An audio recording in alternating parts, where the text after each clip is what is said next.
Hey, kia ora, Helen Brahms here, coming to you live from Nevada in Missouri. Had to think where I was. Being a state and a city and a town name is very confusing, but we're in Nevada, Missouri for one more night. So how was your 4th of July? How did it go? Lots of bangs and crackles and sparkles and more sparkles. We went out for our walk last night. Well, it was still daylight before the fireworks got started. Then I decided that with the fire, I wasn't sure how loud the bangs were going to be. So I thought, well, you know, most people start their fireworks around 9 o'clock. So I figured I'd put a movie on. So we ended up watching, what did we watch? Heaven is Real. Great movie. Awesome movie. Very thought-provoking.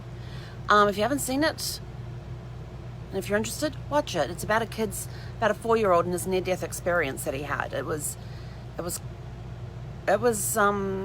very eye-opening and thought-provoking. God, my hair looks like a mess this morning. Anyway, enough of the hair. It can just be what it does. It just does what it does. So we went out for a walk early. So I came and we put the movie on last night at 9 o'clock. And sure enough, the fireworks started. And I could hear them as a distant bang and boom. But they were all around us. And we're like in the middle of nowhere. But there was fireworks going off all around us from 9 o'clock through to midnight. No breaks. The entire time there was bangs going off.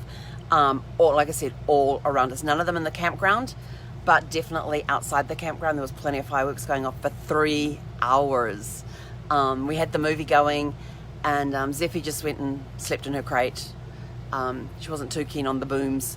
But then, you know, I had closed all the blinds and windows so she wouldn't see the flashing lights.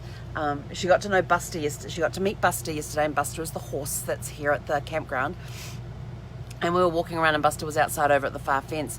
And as we're walking from the pet walk area, which is down the side of his corral, around to the front of the corral that goes past the front of the barn, he comes wandering over and stands there and just looks at us. And I started talking to him, and Zeffie's sort of like, and darting backwards and forwards, not sure what to make of this big looking dog, or strange looking dog.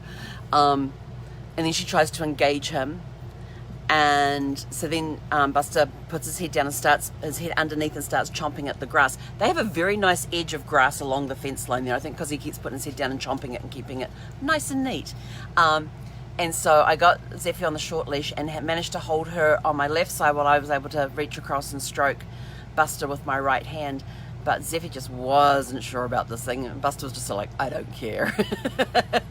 I just want the grass and I'll take the scratches. And, you know, even after scratching, oh, thank you, sweet girl. You want me to look after it? I just got bought the stick. There it is. It's right there. Nice and safe. She's checking on safety now. And then brought my hand over so that she could sniff the horse. And she was like, yeah, I don't want anything to do with that. So we continued our walk. But it was good. She got to meet Buster. It was kind of a fun experience, especially for her. The closest she's come to a horse is it's been in the paddock and not come over. But then she had a donkey that was next to her, and somewhere in our Facebook feed is a video of her and the donkey back in beginning of March. Yeah, beginning of March. Like around March 3rd or 4th, somewhere around there, where she's with his donkey's up against the edge of the fence and Zeffie's in the off the leash area, and she's trying to engage this donkey. It was hilarious, but she didn't do any of that with Buster yesterday, I think because the slats were so big, and I had to keep hold of her because she could very easily get under the slats into the corral with the horse, and I didn't want that happening, or anything happening to either animal. So we did that, and tomorrow we head off to Topeka, Kansas. So that's going to be interesting drive. I think it's 180 miles, I think. So it's going to be one of our longer trips.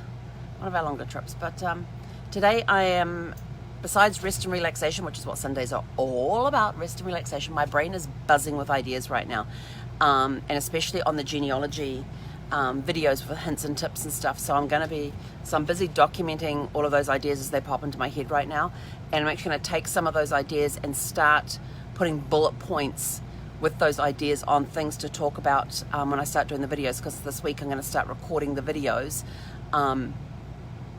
and doing it as a PowerPoint. So I'm going to do it on Zoom, share the screen, and probably do it that way. I'm still deciding how I'm actually going to do it, but I'll probably end up doing it that way with these hints and tips and start posting them. Some will be going into my subscribers site, my members only area, and some will be available for public. So yeah, there'll be a lot of them coming out because there's a lot of ideas just flowing. And I'm gonna I use Trello online for some ideas, and this is like I got a bullet point stuff, so I'm gonna use Trello to bullet point the ideas, like have one list that this is all the ideas, and then once I get that list complete, start moving them into what's going to be free and available for everybody and what's going to be members only.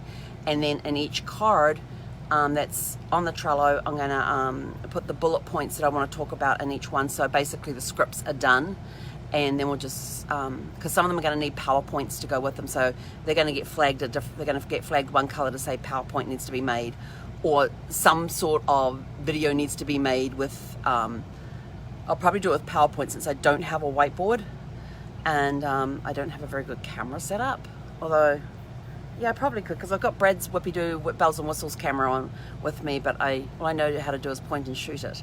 Put it in auto, point, shoot. It takes care of everything else. But I think there's a video feature on that too, because I know we've done some video shooting with it, so I'll have to figure that one out. And, oh, I just thought I don't have a tripod. Darn it. Oh, hang on, I might. I know where everything is for this in storage. I know where the tripod is in storage because it's in the little storage. Excuse me. Sorry, it was windy and dusty out there today. I know where it is in my little storage unit, not the big storage. The big storage unit's a mess. Well, it's not. It's all very neatly packed. It's just a mess as to where everything is. But in the small storage unit, I know where everything is, and I know where the tripod is, and I don't believe I brought it with me. If I did, probably have to pull the RV apart to see if I can find it. But, don't know, I might be able to prop it up on something. I'm pretty resourceful on some things. Some things I lack resources in, some things I'm pretty good at being resourceful. So we'll figure it out. I do have my lav mic though. I've got one that plugs into my iPhone and one that plugs into the camera. So I have the sound part sorted out. So that's good. But yeah, so what we're going to do is we're going to do up the Trello board today with the members only stuff, the open to the public stuff, and then bullet points as to the topic, as to what's going to be covered in each one, like the main points of each idea. Like, you know, what does it mean when you see a cousin X times removed? What does that mean? So that'll be one of the free ones that we'll talk about, how to figure out the cousin thing. Because I know a lot of people, I mean, for me personally, and I'll tell the story on the video, when I was watching Dukes of Hazzard and Uncle Jesse talked about some cousin X times removed coming to visit, I was sort of like, X times removed? They've been kicked out of the family that many times? And this is before I got into genealogy and understood all of the removals with cousins. They did not get kicked out of the family. That part I learned later on, but I thought they'd been so bad they'd been kicked out of the family that many times and they got invited back. I thought, man, these guys are suckers for punishment. But family's family, what can you do? But no, it doesn't mean that they were kicked out of the family. It just means, excuse me, how many generations removed they are from you. So, but we'll be doing a video to explain that, and that one will be done on the PowerPoint because I don't have a whiteboard to do it on. And I don't think doing it on my mirror up there would help either, because then you get like the double. Because then you got the reflection of everything in the background, and yeah, that just wouldn't work either. So PowerPoint it is for that one. So yeah, so we figure out which ones need PowerPoints, which ones need can just be done with a talk. Yeah, we're gonna figure it out. It's gonna be interesting. Yeah, we'll see. It's going to be fun. But so today's, besides being rest and relaxation, it's going to be some creativity involved, only because my brain is overflowing with ideas and I have to get them out of my head because it's driving me batty. I can't relax when my brain's going like little buzzy bees. It's very busy in there. But anyway, so your goal for today, your challenge for today, if you wish, is R&R as best you can.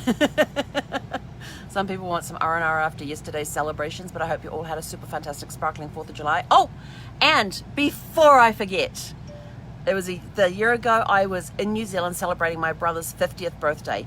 Even though technically yesterday in New Zealand was his birthday, because it was the 5th in New Zealand yesterday. Today it's the 5th here in the States, so to Craig, happy birthday. Love you and miss you and hope everything's going well. So yeah, so it was a year ago I was in New Zealand celebrating his 50th birthday.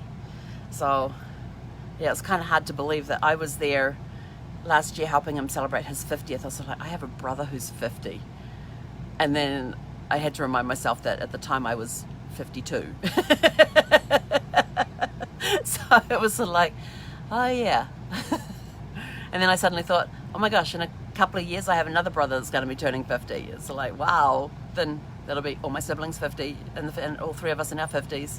It's like, man, that's kind of a little unreal. One of those surreal moments that suddenly hits you out of the dorm and you suddenly realize, and you think, man, they're getting old. And then you think, hang on, I'm the oldest, so. But age is just a number. And as I've always said, age is, old is always 10 years older than what you are now. So therefore you will never be old. Have a super fantastic sparkling day. Hei konera.